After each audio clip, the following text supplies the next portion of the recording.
Tes. Assalamualaikum warahmatullahi wabarakatuh. Waalaikumsalam. Kula beni saking Rangkah. Ngeten Gus, kula badhe tanglet. Kalau kita melakukan sholat jamaah, biasanya kan imam sebelum memulai kan selalu bilang rapatkan shaf, luruskan. Karena itu merupakan kesempurnaan sholat. Nah, niku hakikatnya terus pundi Gus? Lapangan shaf. Terus yang kedua ini titipan pertanyaan dari tetangga Gus.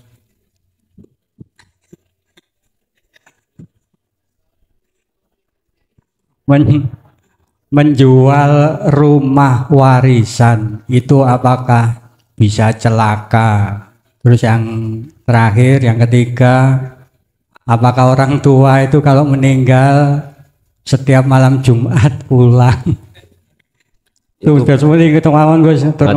Assalamualaikum warahmatullahi wabarakatuh. Waalaikumsalam warahmatullahi wabarakatuh.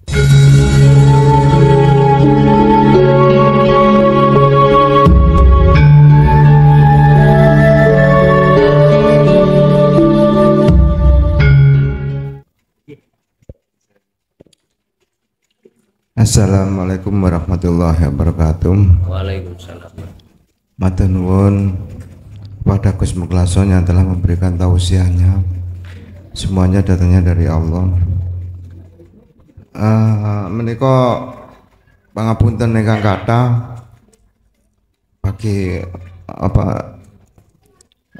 dulur-dulur sedaya badhe cerita sekedap tentang kholwat yang saya alami pada saat beberapa hari yang lalu. Di situ masuk alam bawah kesadaran Gus. Dan di situ ada petunjuk begini. Pada saat itu ada dua orang, laki dan perempuan, mengarahkan saya untuk naik haji.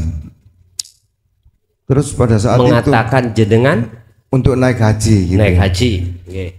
Pada saat itu saya dibilangin gini, kamu naik haji aja, saya nggak punya uang, saya bilang gitu. Nggak apa-apa, uang 1.000 aja nggak apa-apa, itu udah syarat untuk naik haji. Kebetulan saya bawa hanya uang 1.000 Bos, gitu ceritanya. Bos masukkan di sini aja gitu Bos. Tak masukkan di situ, yaudah kamu udah naik haji sekarang. Saya bingung. Mau tak cari uang ini kemana, tak buka di ATM juga nggak ada. Wah kurang gitu ya. Terus nggak apa-apa, kamu naik haji aja. Nah, terus dalam perjalanan selanjutnya, dalam wujud nyatanya, kebetulan kemarin ngantarkan ponaan Gus ke pondok di Buduran. Kebetulan waktu itu saya nggak cerita apa-apa, diem aja. Terus yang namanya ponaan ini main HP biasa anak sekarang gitu kan, mau berangkat. Saya berangkat pagi, tak pikir pagi, dilalah. Dia bilangnya gini, nanti ya Pak D jam 1, dia bilang gitu. Terus saya bilang, apa hubungannya 1 gitu. Nah itu aja Gus, mungkin yang saya tanyakan apa itu kebetulan saya apa? Tanya, uang 1.000 pun sampean paringaken? Ya saya kasih. Sudah ya? Ya sudah. Oke. Okay. Ya, ini kemauan Gus. Secara mutasabiatnya bagaimana? Yeah. Wassalamualaikum warahmatullahi wabarakatuh. Waalaikumsalam warahmatullahi wabarakatuh. Haji niku kan panggilan Allah tuh ya Pak ya. Panggilan Allah. Kita sering dipanggil Allah manusia ini, tapi banyak telinganya yang kopoen. Tahu kopoen nggih? Napa? Dublek. Nggih. Nggih. Sebetulnya kita itu Bapak manusia itu tiap saat dan waktu Allah panggil untuk bertemu Allah. Pon, iki intine haji ada di situ. Labbaik Allahumma labbaik. Labbaik la syarika laka labbaik. Jenengan ini datang akan bisa bertemu manakala tidak ada persekutuan dengan yang lain atau menyekutukan Allah dengan yang. Contoh, jenengan biasanya bar sare ning weteng lah krasa luwe dah gitu ya. Gusti Allah manggil kita lewat lapar. Kebanyakan kita sebagai umat manusia lupa, nggak tahu yang manggil itu Allah. Akhirnya kita nggih menikmati makan iku saenake. Lupa kalau semuanya yang melayani itu Allah. Kipas tek tek tek tek. Niki Allah manggil. Sebab kipas itu mboten saged mengeluarkan suara tek tek tek, nggak bisa. Kipas muter dan menghasilkan angin, akhirnya kita isis, itu Allah manggil. Tapi kebanyakan kita sebagai umat manusia nggak tahu kalau itu bentuk Allah menyapa atau memanggil. Alasannya karena kuping telinga kita kopoen atau tuli nggih, budek niku tuli nggih. Itu karena tuli kita. Akhirnya nggak tahu di situ Allah. Malakum dzarraw wala naf'an. Selain Allah, sing kula maksud, yang saya maksud Allah bukan nama, bukan sifat. Itulah yang laisa kamitsli syai'un. Selain itu nggak bisa mengeluarkan suara, mohon maaf, bisa mendengarkan, bisa melihat, bisa bernafas, nggak bisa. Intinya malakum dzarraw wala naf'an. Selain daripada Allah itu tidak bisa mendatangkan mudarat atau manfaat kecuali diizini oleh Allah.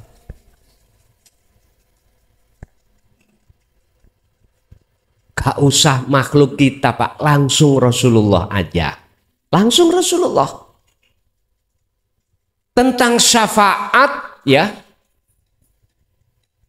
yang sekarang lagi tren di dalam sholawat ya, yang mempunyai iman bahwasanya yang bisa mensyafaatiku Muhammad Rasulullah ibnu Abdillah, mereka mengatakan seperti itu. Sebetulnya jenengan itu biar mujo-mujo makhluk bisa.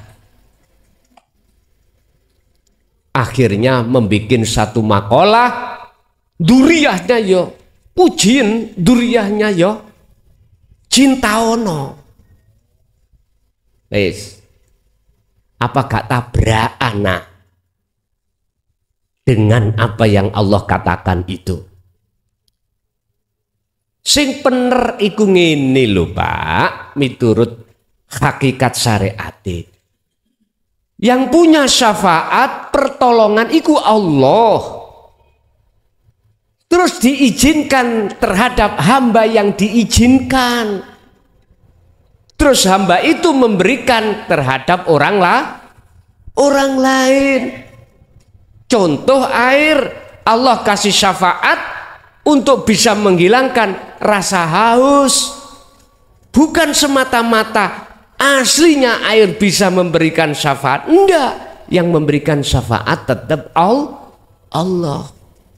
Kul katakan Muhammad dalem mengatakan nopo Gusti kula tentang syafaat.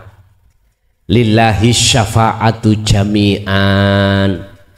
Lillahi ku tetap kedue Allah apa asy-syafa'atu utawi pertolongan jami'an kelawan sekabehane. Artinya katakan Muhammad bahwasanya syafaat semuanya itu milik Allah.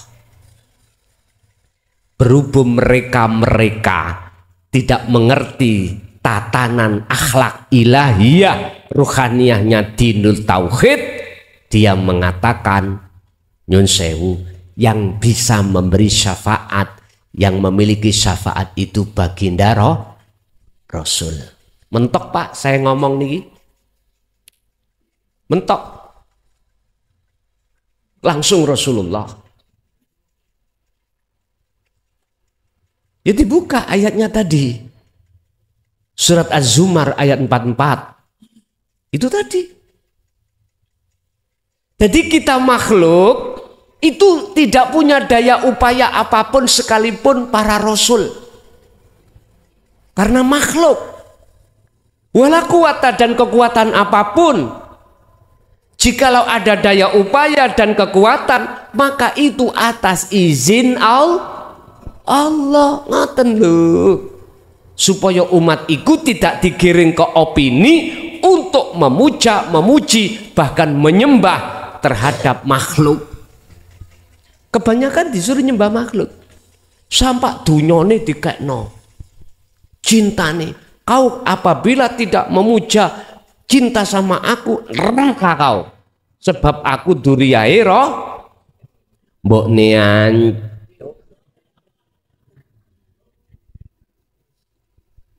Tolong, Quran itu enggak ada Pak yang mengarahkan tentang robitoh itu selain Allah, enggak ada. Pemujaan selain Allah enggak ada. Ayo sampean pados, sampean cari mana ayat dan surat yang menyatakan Allah memerintahkan terhadap makhluk untuk memuja, memuji atau menyembah terhadap makhluk. Enggak ada. Pasti hanya pada Allah, pada Tuhan. Gitu loh Pak. Makanya tak maklumi krono durung ngerti tentang ajaran tauhid, ya mesti ngomong ya sak ngeblake, sak enake udele dhewe. Akhirnya bikin makalah, terus dibubuhkan dalam kitab. Wong judulnya wis salah, ya apa isine? Judulnya salah. Mestine alhamdulillahirabbil, segala puja-puji iku mung kagungane Gusti. Pun dialihno. Nggih pun sampean cek muja menyang dheweke. Ya terserah jenengan. Sak kersa jenengan. Iman iku piye? Makane Rasulullah tadi dikatakan wa ma arsalnaka illa mubasysyiran wa nadhiran. Jadi beliau cuman menyampaikan aja kabar baik dan memperingati. Nggak ada beliau itu nyun sewu memaksa Anda untuk mengikuti beliau, nggak ada paksaan. Sakersa. Jadi itu tentang haji, berarti kita disuruh selalu menemui Allah di dalam jalan dua, ibadah murni ataupun tidak murni, karena disitulah panggilan Allah. Uang itu menunjukkan mas kawin munculnya sebab akibat dari satu hukum. Artinya secara syariat kita kalau tidak bisa bayar juga mungkin bisa haji. Syariat dulu ya Pak ya. Wajib kita memenuhi syarat. Apa syaratnya kita haji? Bayar. Sudah muncul nominal. Jenengan pun haji syariatnya dereng. Lah, berhubung jenengan sampun bayar, makanya saya tanya, berhubung jenengan sudah bayar 1.000, pasti jenengan secara syariat akan berangkat. Ngoten niki nek cara Nabi Yusuf di dalam bulan Muharram ini dibebaskan dari penjara gara-gara takbiru ru'yah. Takwil menakwili impeni rojo. Rojo iku duwe impen ngene Pak. Impene iku ana sapi 7 lemu-lemu dipangan sapi 7 kuru Ya apa jawab iki? Kok ono sapi pitu lemu dipangan sapi. Kalau dipangan singa pantes, wong sapi mangan sapi. Bingung Pak. Wong ahli pikir bingung, wis gak nemu iki.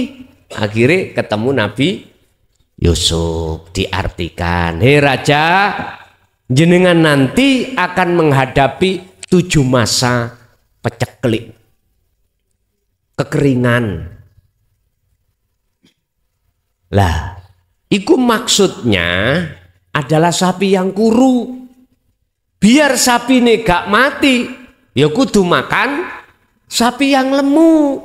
Artinya masa 7 ini tolong seluruh masyarakat digenjot untuk menanam gandum terus supaya nanti disimpan di bulog. Nah, ini cara Indonesia bulog. Nek cara kono gudang lah.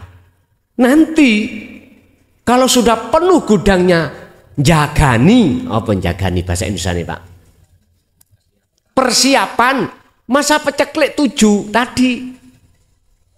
Jadi masyarakat tidak sampai kelaparan bahkan mati dikarenakan tidak makan. Akhirnya nyoto Pak.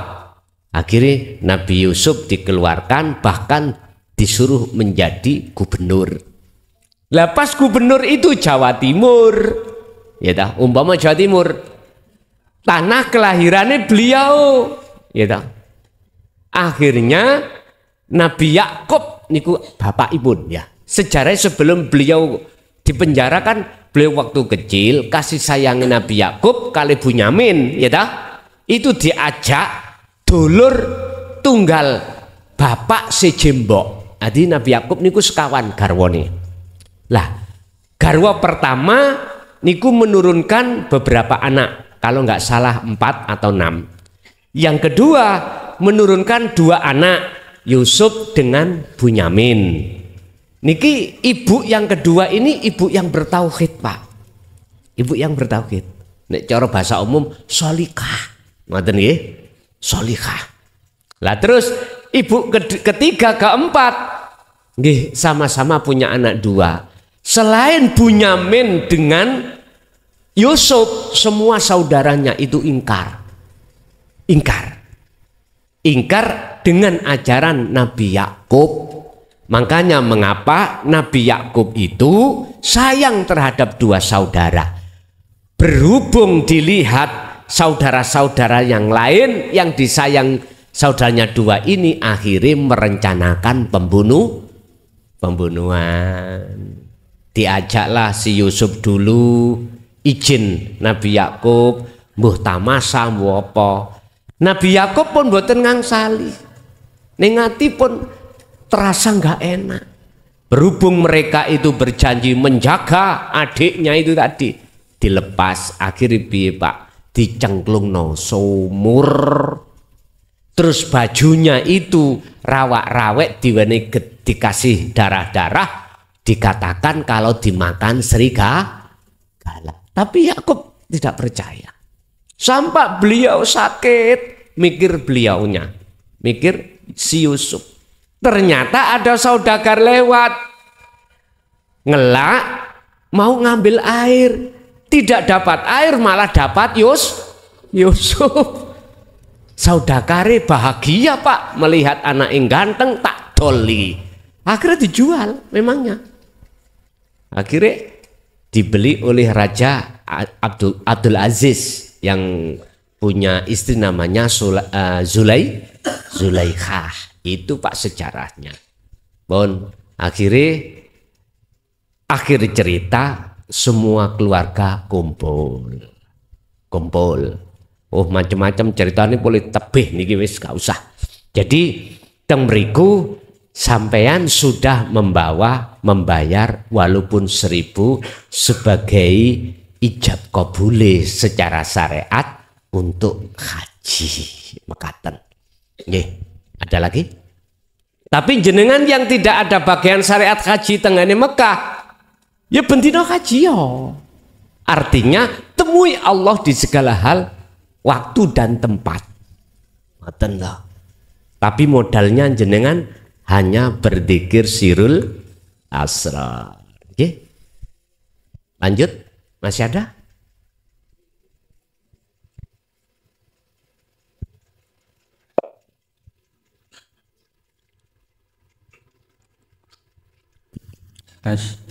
Assalamualaikum warahmatullahi wabarakatuh. Waalaikumsalam.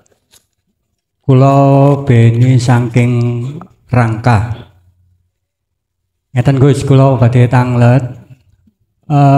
Kalau kita melakukan sholat jamaah, biasanya kan imam sebelum memulai kan selalu bilang rapatkan shaf, luruskan, karena itu merupakan kesempurnaan sholat. Nah, niku hakikatnya terus pundi Gus? Lapangan shaf. Terus yang kedua ini titipan pertanyaan dari tetangga Gus.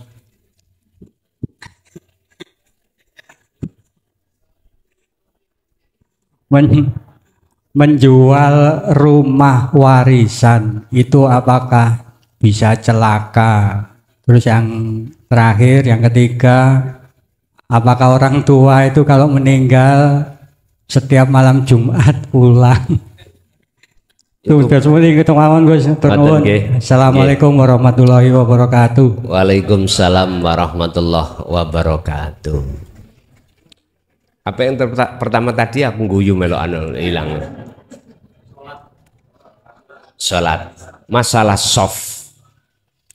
Memang di dalam aturan syariat itu salat tentang shaf itu di samping harus lurus, duanya harus sing alasane cekak tinggoni setan. Kayak ru setan.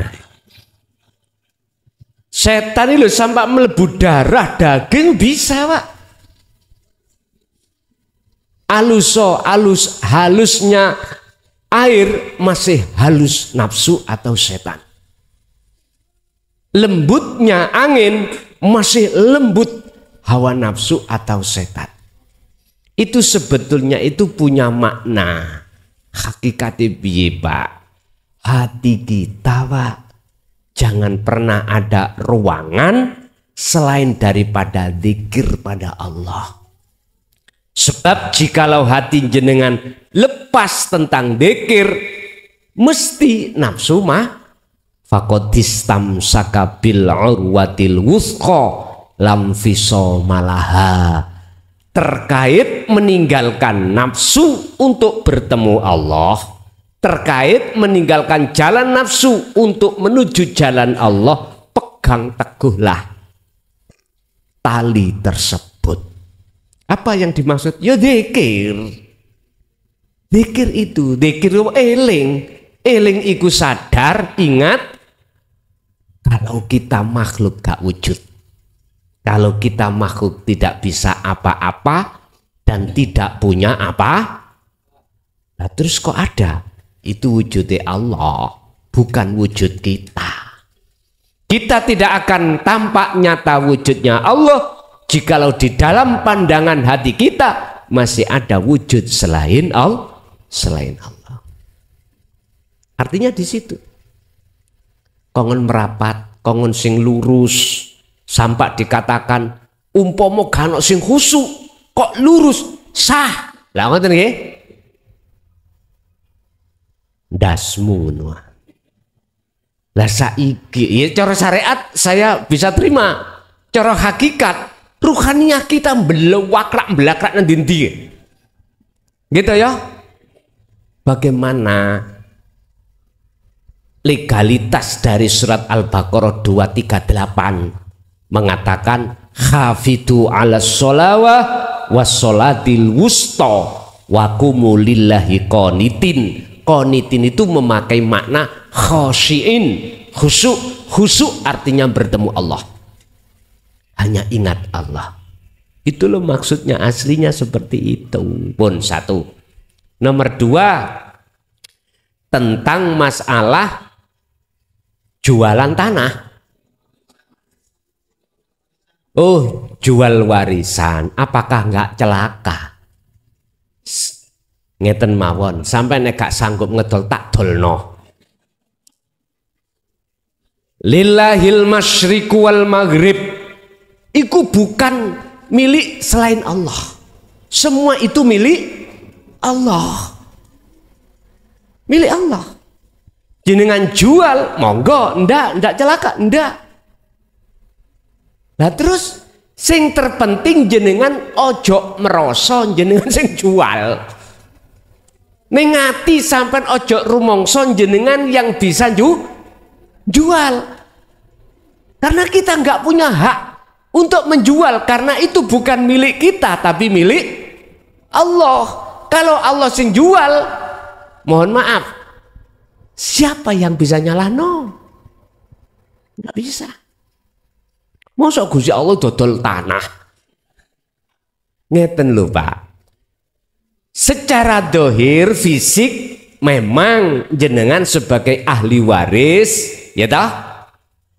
Manakala ini nanti diwaris saudara berapa, lewat tanah dicuil-cuil kok ya mek sedikit, gak mungkin. Dijual aja uangnya yang dibagi. Dan atau jenengan sudah dapat bagian tanah, cacak sampai tanah sana, terus tanah warisan sampai jual, apakah enggak celaka? Enggak, karena sampai butuh. Enak gak ngerambut toh? Sampai jual. Tapi jenengan jangan merasa hati Anda yang bisa menjual. Ingatlah, apa yang muncul dalam diri jenengan apapun sumbernya dari Allah. Apakah itu kehendak, apakah itu kudrat, iradat, ilmu, hayat, sama, basor, kalam. Hati jenengan harus yakin semua sumbernya dari Allah. Allahnya mana? Dalam diri sampean diri sendiri, yaitu yang kusebut hidup. Begitu. Bon, yang ketiga, ada yang ketiga tadi ya? Oh ya, apakah benar orang yang meninggal itu ben malam Jumat pulang? Tak jawab Pak, nek mulai kabeh yo sepi. Ya mungkar nakire nanti terusan. Ngeten Pak. Ngeten Bon. Wa min waraihim barzakhun. Surat apa itu? Wa min waraihim barzakhun ila yaumi yub'atsun. Tolong dibuka, itu surat apa, ayat berapa? Yang jelas itu Quran. Seseorang yang meninggal, jasadnya itu dikubur dari tanah kembali ke tanah. Berhubung ruhaniyah ini dalam keadaan buta pada Allah, maka dia akan dimasukkan alam namanya alam barzah. Alam di mana dia tidak akan pernah bisa kembali ke dunia dan juga tidak akan bisa ke akhirat di sisi Allah sebelum dia itu dibangkitkan oleh Allah. Berarti apa barzah? Dinding Pak. Dinding yang menutupi panjenengan kali kula ruhaniyah ini akhirnya keadaan gelap gulita. Jadi lewat ayat ini tidak mungkin yang dalam kegelapan itu bisa pulang. Nggak percaya? Monggo jenengan habis ngaji, meripat sampean dohir meremo mulia. Bisa sampai rumah? Nggak bisa. Terdinding oleh kegelapan. Nggak bisa. Qad khasirul ladina kadzabu biliqaillah. Inilah Pak, sungguh sengsara bagi orang-orang saat di dunia mendustakan pertemuan terhadap Allah, alias tidak mau ketemu Allah. Sukanya ketemu selain Allah. Ketok tonggone sing lanang mati, sing wedok iku mang masih baenol, ya dah. Wes. Hati kita kedorong untuk pingin memiliki lanang kok Pak, laki-laki, wajar toh? Eling-eling nulung yatime, ya toh? Alasannya nulung yatime tapi sak mbok bonus ya. Kita yang sudah kaya, Pak, nyun sewu, siapa di sini yang sudah punya armada? Katakanlah armada, angkutan travel 3. Aku yakin pingin 4. Sudah punya 4, pingin 5. Kita yang kaya, punya bedak, ya. Punya bedak 3, pasti ingin punya bedak 2. Punya bedak lebih dari 3. Kita yang punya pabrik, omsetnya kita itu 1 tahun itu 1 miliar misalkan, bersih. Pasti kita ingin ketemu yang 2 mil. Udahlah Pak, siapapun kita pasti seperti itu, kecuali illa ibadaka minhumul mukhlasin, kecuali orang yang dipilih oleh Allah tidak akan seperti itu. Walaupun malah ditambah Allah, hatinya tidak condong di situ. Dia hanya bercondong pada Allah. Siapa?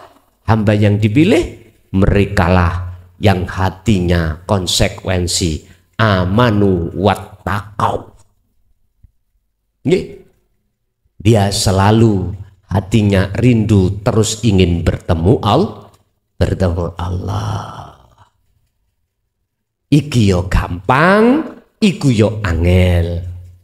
Gampang bagi jenengan nyun sewu yang sudah terlatih selalu bertemu Allah di setiap saat. Susah bagi kita yang tidak mau berlatih, akan susah. Mungkin jenengan kalau tahu pemain voli, pemain sepak bola, pemain badminton, kalau dia sering tekun berlatih, hasilnya akan baik. Tapi kalau jarang-jarang aras-arasan, bahkan tidak mau disuruh pegang bola, susah Pak. Ya itulah logikanya seperti itu. Jadi Pak, tidak bisa kecuali hamba yang dipilih, karena dia qad aflahal mu'minuna alladzina hum fi sholatihim khosyi'un. Sebab ketika saat di dunia dia selalu bertemu Allah, berarti Allah sudah tidak gelap, Allah sudah terang bener. Coro meripat ati sampen sudah tidak buta lagi, disuruh pulang walaupun tidak ada yang menghantar, pulang sendiri mampu. Sampean mangke lampune padang, meripate tidak buta, sampean pulang nyampe rumah.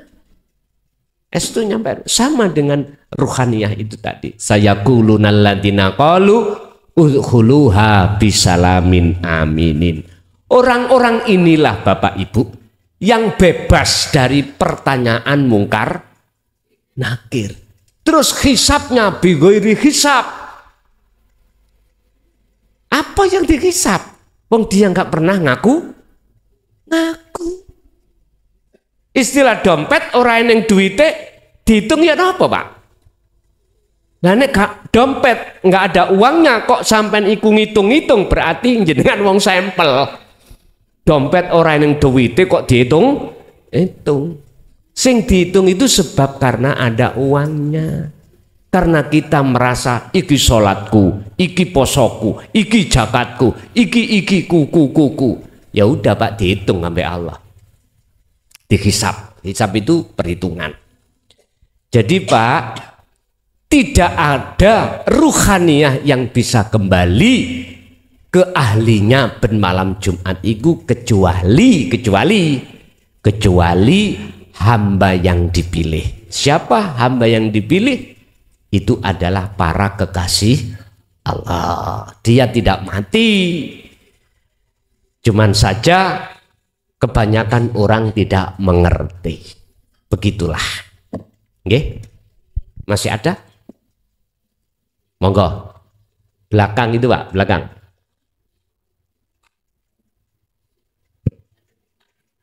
Assalamualaikum warahmatullahi wabarakatuh. Waalaikumsalam warahmatullahi wabarakatuh. Pangapunten Gus, apa perbedaan ruh dengan jiwa?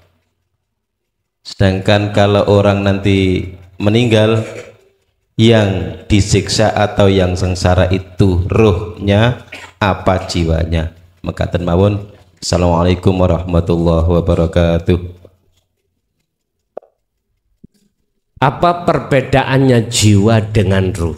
Ya ayyatuhan nafsul mutmainnah, wahai jiwa yang damai, irji'i, kembalilah kau ila rabbiki, terhadap Tuhanmu.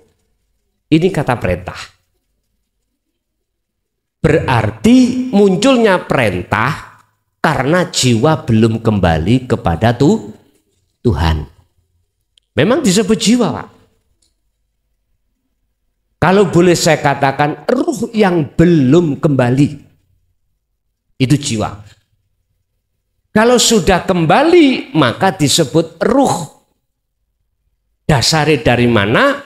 Dari cahaya Muhammad, hidup atau Allah, di dalamnya tersimpan nur Muhammad, atau sering ulama sufi mengatakan nur makrifat, melahirkan nama ruh. Terus ruh wa nafakhtu ditiupkan terhadap jasad, disebut insanul kamil. Berhubung ruh itu tadi disendeni atau disarangi oleh sifat basariyah, munculnya nafsu, maka ruh terpengaruh, akhirnya disebut jiwa. Wahai jiwa yang tenang, nafsul mutmainnah, kembalilah kau pada Tuhanmu, radhiyatam mardiyah, dengan ridho dan diridhoi, dengan ikhlas tanpa tendensi apapun. Lah, ketika ruh ini belum kembali disebut jiwa. Disebut jiwa karena dia itu masih ada nama selain Allah. Artinya ruh yang belum fitrah, kalau sudah kembali maka ruh itu disebut Rauhil Kudus, ruh yang disucikan, yang Allah katakan yoiki namanya Nur Muhammad. Aku tidak akan menciptakan seluruh alam dunia kalau tidak ada Nur Muhammad. Yaiku wiji kang dumadi sak lebeti urip. Itu kang ceceluk sel, nek cara bahasa biologi, sesuatu yang ada di dalam nutfah. Nutfah itu mani, yaitulah disebut Nur Muhammad. Ini perbedaan antara ruh dengan jiwa. Tapi jikalau sudah sampai ke akad, sudah tidak ada bedanya. Nafsu, jiwa, roh, Nur Muhammad, Allah. Nama-namanya nggak ada. Terus nama siapa? Aku. Aku siapa? Ya aku. Ya inilah bahasa syariat disebut innani anallah. Sebuah pengakuan yang ahad. Bahasa syariat akunya Allah. Sekarang timbul pertanyaannya, bagaimana aku di dalam diri yang asalnya aku nafsu, aku jiwa, aku ruh, itu tiada. Bahkan ada istilah akal, sukma, itu tiada.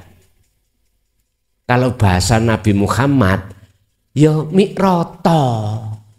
Nek mi'rot, malaikat mukorobin parkir, buruk ya parkir, semua parkir. Tinggal Muhammad. Bukan Muhammad makhluk ini. Bukan roh-roh sebutan, bukan. Inilah yang kumaksud, Pak. Menafikan segala hal wujudnya sakliyane Allah, akan muncul wujud sejatine Allah. Wujud sejatine Allah tidak akan muncul di dalam keahatan pandangan jenengan hati, manakala wujud sakliyane Allah itu masih tetap ada. Bon. Niki rumusnya ada di situ.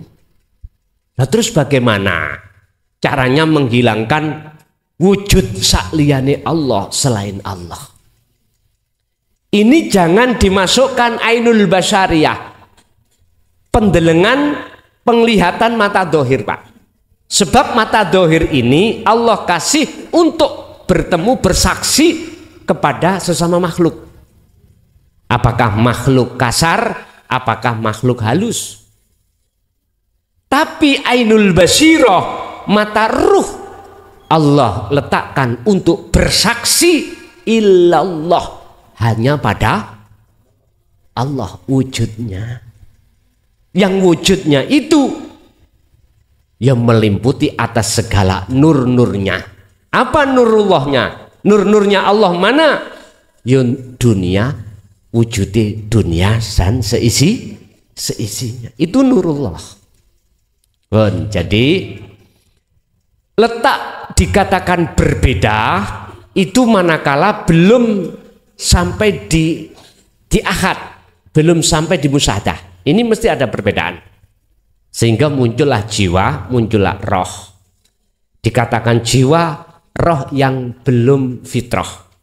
Dikatakan nafsu, ini nemen tambahan iki, Pak.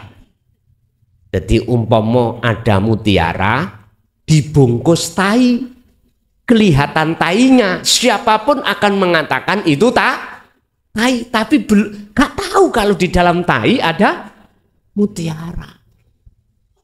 Harus dibersihkan. Kalau kau ingin tahu mutiara yang sebenarnya di dalam tai itu ada mutiara, harus dibersihkan dulu ini, dihilangkan, baru muncul mutiara. Sebab apa kita mengatakan tai? Karena itu keluar dari silite PT, silite sapi, mesti ngomong tai. Memang Pak, saya ridho kok. Saya ridho, diceluk tai saya ridho.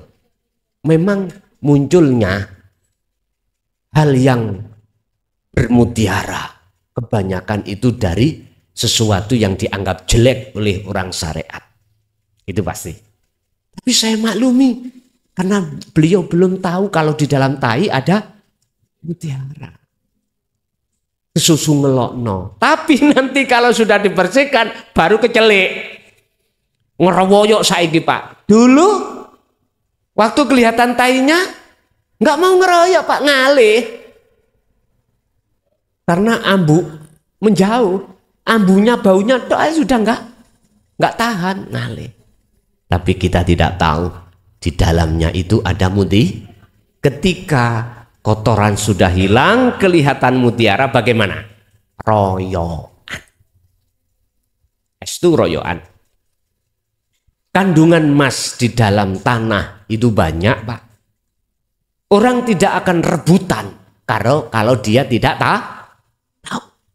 Dan mereka semuanya akan berebut, bahkan mempertaruhkan nyawanya. Kalau dia tahu di dalamnya ada emas. Sampai tinggali tengene Kalimantan, sampai bikin rong-rong. Nggih? Yang pernah ke sana, yang ilegal. Kalau yang legal yang dilindungi pemerintah sih wajar. Yang ilegal sampai lihat ngerong-rong sampah berapa ratus meter. Padahal itu bahaya, ya tak? Dia taruhkan dan tidak hanya sekali dua kali kejadian tertimbun. Ngono yo kanuk sing kapok. Karena memang mutiara sama Pak. Kalau ilmu tauhid, dinu tauhid, orang-orang ngerti itu hal yang mutiara. Qul ja'al haqqu wa zahaqal batil innal batila kana zahuqa. Pasti dia akan rebut itu. Orang kalau tahu wabtaghi fima ataqallah darul akhirah, kebutuhan akhirat mutiara ini, wis aras-arasen nyambut gawe. Artinya nyambut gawe gak krono cari bayaran, nyambut gawe karena ibadah. Artinya menemui Allah di tempat kerjaan. Jasadnya silakan mencari uang, tapi ruhania kita bertemu Allah. Inilah karakter Rasulullah seperti itu. Lanjut.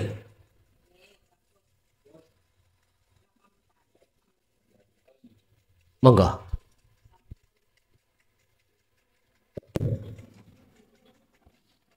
Assalamualaikum warahmatullahi wabarakatuh. Waalaikumsalam warahmatullahi wabarakatuh. Yang saya tanyakan tidak jauh berbeda dari apa yang dibahas barusan ini, Gus. Yang saya tanyakan antara jasad dan ruh dikala kita dipanggil oleh Allah Subhanahu wa taala, yaitu meninggal. Itu di situ kita berkeyakinan ada siksa kubur. Yang disiksa itu apakah jasadnya, roh itu dimasukkan lagi ke jasad, atau rohnya doang yang disiksa.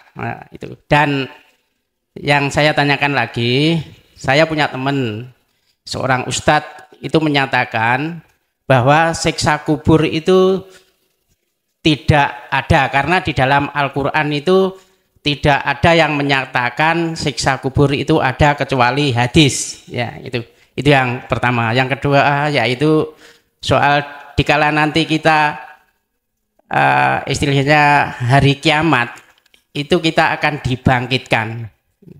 Yang dibangkitkan itu rohnya atau termasuk jasadnya juga, dan berkaitan dengan itu kita dikumpulkan di oro-oro mahsyar. Ya. Itu kita bayangkan apakah tempat seperti dunia ini atau gimana, Gus? Tolong dijawab. Ya, terima kasih. Wassalamualaikum warahmatullahi wabarakatuh. Waalaikumsalam warahmatullahi wabarakatuh. Saya menjawab dari sisi hakikat ya. Kalau sisi syariat sudah maklum. Sisi hakikat ini. Di dunia inilah Pak, kuburan massal. Di dunia ini laksana kuburan bukan dikubur-kubur di tanah itu loh, bukan ya. In asobathum musibah qalu inna lillahi wa inna ilaihi rajiun. Ruh kita yang terbelenggu oleh nafsu dengan syahwatu dunia, berarti ruh inilah hakikatnya yang dikubur. Ini alam barzah, dinding penutup pembatas antara ruh dengan Allah, sehingga jangankan kita kerja, bahkan waktu sholat pun terdinding. Gak bisa kita itu untuk bertemu Allah, gak bisa. Karena apa? Karena ruhaniyah kita telah terkubur di dalam alam dunia. Jasmaniyah tidak, tapi ruhaniyah yang terkubur. Barang siapa saat di dunia belum lepas barzahnya dan dia sudah meninggal, maka dia pasti akan terbarzah, terkubur juga ruhaniyahnya. Sekalian sak jasati. Lah, yang dimaksud hari kebangkitan, bangkitnya hati sampean dari belenggunya hawa. Yang membangkitkan yoga ono maneh, tidak ada lagi kecuali Allah. Cuman ada sebabnya. Apa sebabnya Anda dibangkitkan Allah ruhaniyah itu? Sami'na wa asoina. Jenengan ini mengikuti dan melaksanakan apa yang menjadi ajaran Rasulullah di jalur dinul haq. Udah ini. Lah, jenengan ini apakah akan mengalami padang mahsyar?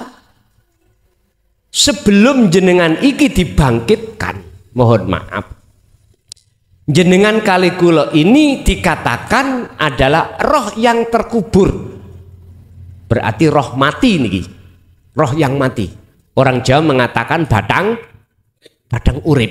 Jadi, lah setelah jenengan dibangkitkan, jenengan ini sudah bebas dari belenggu nafsu, sampai iki luas alam yang tak terbatas. Makanya padang maksar itu disebut roh-roh maksar, roh-roh podo kesasar. Artinya apa? Kecuali mereka itu saat di dunia sudah berjalan di atas jalan Allah. Dikatakan roh kesasar karena waktu di dunia jenengan ini kali kula roh itu masih dalam belenggunya nafsu. Ketika meninggal ada alam barzah gelap. Itulah yang disebut roh maksar. Ketika jenengan iki dimasukkan di alam roh maksar, maka di situ ada penghisapan.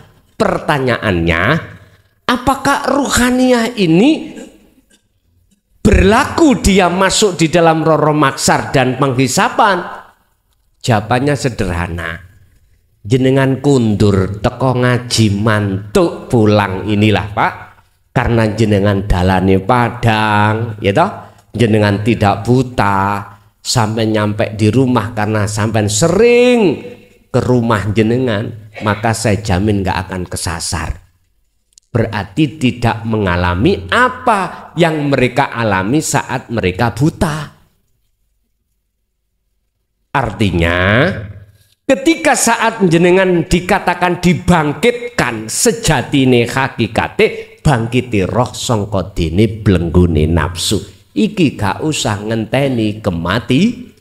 Berarti hari kebangkitan itu terjadi hanya bagi orang-orang saat di dunia sudah mengikuti baginda ajaran Rasulullah di jalur dinul haq. Titik wis. Pertanyaannya apa sak jasate? Jawabannya sederhana. Lah jenengan metuhi Gusti Allah dalam situasi apapun, jasad sampean kali kula niki sebagai simbolis mawon. Sebab Allah sampun dawuh, jasad tak gawekno sangka tanah, engko kembali ke la roh sangka aku balik ke aku. Wa inna ilaihi. Pertanyaane jasad iku elok apa enggak? Nek jawaban hakikat mboten. Jawaban syariat yo sak rogone, yo koyo ning donya ngene iki. Wis iki bahasane syariat dan hakikat. Lah terus antara syariat dengan hakikat, monggo orang yang sudah duduk di ahad la farqa bainahuma, tidak ada bedanya. Ngeten nih. Gusti Allah iku dawuh. Wujudku ben dikenal menungso kawulaku. Tak dohirno wujudku. Rupa apa? Nurullah. Cahayane Allah. Wujude cahayane Allah mana? Wujudin dunya saisi. Tapi Allah dawuh, wujudin dunya saisine duduk wujudku. Lak bingung sini iki. Boten bagi jenengan yang sudah diahad. Ngeten. Wis tak gambarno. Padang niki hasilnya dugi cahaya Pak nggih. Nggih, umumi. Tapi setrem ngomong, wujudku cek dikenal menungso, tak dohirno rupa cahaya. Sing cahaya itu ben madangi alam. Tapi mohon maaf, muncule padang iku gak sebab teko cahaya iku, sebab cahaya dudu wujudku, muncule teko aku setrum. Terus apa bedane setrum cahaya padang? Jenengan nek wis gelem nyekel setrum, wis gak ana jenenge setrum, jenenge cahaya, jenenge padang. Sing ana lali. Jenengan iki lho. Turu. Gak eling apa-apa. Yo gak merasa iso ngene, iso ngono, bisa ini, bisa itu, punya ini, punya itu. Jajalan titik lho Pak. Wis gak usah hitungan menit, detik ae lah. Per detik jembok setrum mau. Terus posisi sampean ya apa? Sampai nek wis sadar ditanya, tadi kamu ngalami ya apa? Mboten saged cerita. Gak bisa sampean waktu kesetrum merasa bojoku ayu. Iki anakku, iki bojoku, nggak iso. Aku punya ini, nggak bisa. Itulah yang nggak bisa aku sebut, Pak. Amal arifuna la yarawna li anfusihim say'an. Disebut wong sing makrifat adalah wong sing gendeng. Wong gendeng yo piye to? Wong sing sudah tidak merasa dirinya ada. Wis gak eling apa-apa, atine perkara apa-apa.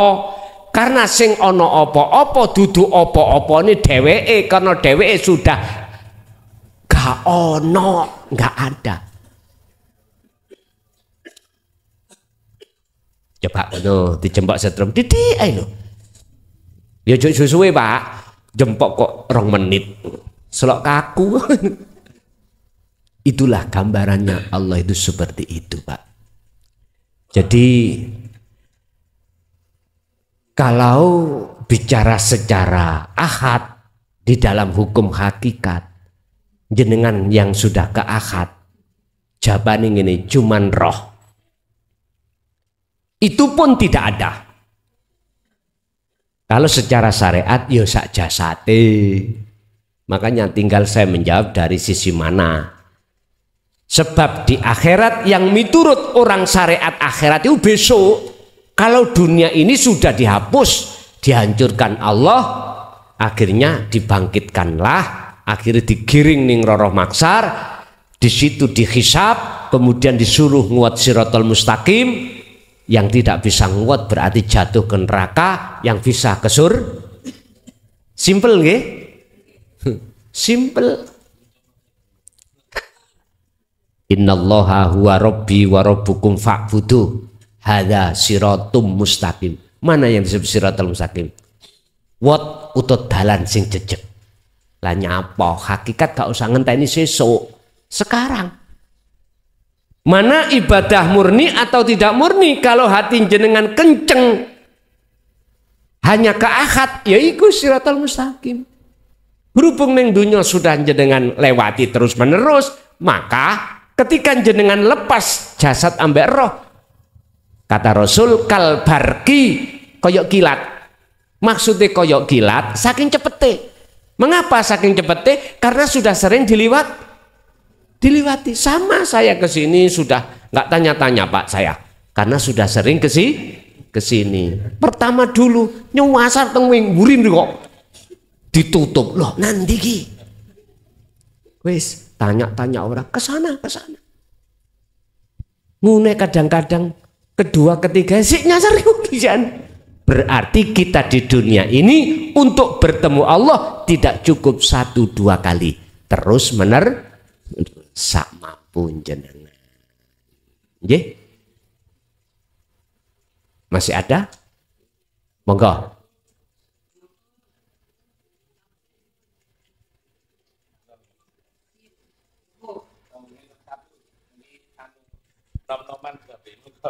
Satu kali nggih?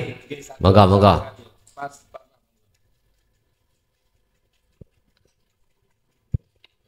Satu kali kok dititip no. Nggih, monggo. Assalamualaikum warahmatullahi wabarakatuh. Waalaikumsalam warahmatullahi wabarakatuh. Nami kula Adi, ngapunten nerek tanglet menawi wonten napa niku salah satu pekerjaan yang kita lakukan itu halal baik, tapi ada sumber dari perusahaan itu yang tidak halal. Subhat. Apa itu? Tentang marketing haram gitu loh, produk-produk haram. Terus apakah kita harus segera meninggalkan atau cukup dengan bersedekah dan zakat aja udah membersihkan rezeki yang haram itu tadi? Yang kedua, mungkin kenapa ketika kita berusaha untuk mendekatkan diri kepada Allah Subhanahu wa taala justru terpaan dan godaan dan masalah-masalah itu semakin besar, semakin bertubi-tubi. Matur mawon. Assalamualaikum warahmatullahi wabarakatuh. Waalaikumsalam warahmatullahi wabarakatuh. Kalau kita sudah laku hakikat itu sewimpel pun enak, Pak. Piye? Ngalir. Kita di dalam hakikat dalam rangka pensucian ruhani. Yang tadi disebut jiwa. Tergantung jenengan ini juga ada etika secara syariah apa enggak. Kalau ada,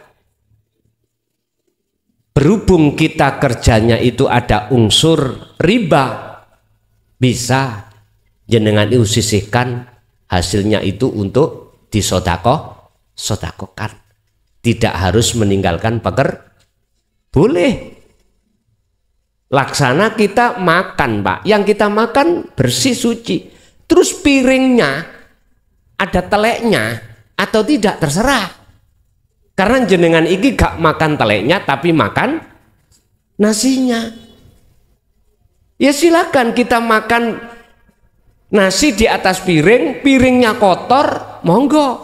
Gak kotor luwe api. Ya wis tinggal kita milih yang bagaimana lah. Kalau cara hakikat jawaban, saya tidak mampu untuk membersihkan piring. Saya serahkan piring ini pada Allah. Akhirnya pasti nanti akan dibersihkan Allah. Dengan cara itu tadi, jenengan sedekah.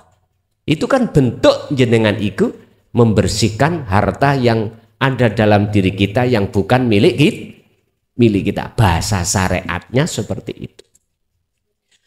Mengapa kita itu diperintahkan untuk takarub, mendekat dan bertemu Allah, tapi ketika saat itu berlaku maka bertubi-tubilah ujian. Itu sudah menjadi sunatullah, Pak. Siapa yang ingin getot, ya fitness. Pertama sekilo berat, berhubung terus kita lakukan, sekilo sudah tidak berat, ditambahi lagi sekilo lagi, malah tambah getot. Artinya apa, Pak? Jikalau iman sampean iku pingin menjadi ihsan, kita harus siap menghadapi ujian dari Allah yang bertubi-tubi. Makanya setiap bulan Ramadan itu saya ikrarkan sebelum ngaji pertama, Pak, Bu, sampai ngaji tauhid, hakikat, menuju makrifat, siap mati, siap melarat enggak? Nek mboten siap mulai hai. Saya gitu kan. Karena apa? Karena ketika ruhaniyah semakin mendekat pada Allah, nafsu itu semakin bertubi-tubi. Wa ma ubarri'u nafsi, inna nafsa la'amaratu bisu. 3 hal nafsu itu akan menghalangi kita. Pertama, wa yastakhibunal hayata dunya alal akhirah. Bisa jadi bisnis sampean iki dihancurkan Allah.